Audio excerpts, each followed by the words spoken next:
Hello and welcome to Daily Tech Tutor.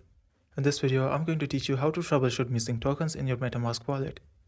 If this tutorial helps you, then consider subscribing and liking the video. So if you're not seeing a token you expect in your MetaMask wallet, here's what you can do. First, verify that you're on the correct network.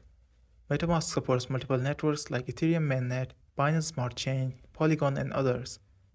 If you receive tokens on a specific network, ensure you're connected to that specific network in MetaMask.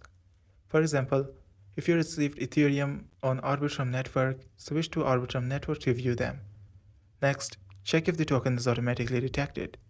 MetaMask may not display all tokens by default. To manually add a token, go to your MetaMask wallet and click on Import Tokens. For example, I want to add wrapped Solana to show in my home screen. I will type wrapped sol and it will show me the Arbitrum network equivalent of it. Tap on it and import it. Remember to change your network when needed. That's how you can add missing tokens to your MetaMask wallet and have easy access to your funds. This is for today's tutorial. If this video helped you, then consider subscribing and liking the video.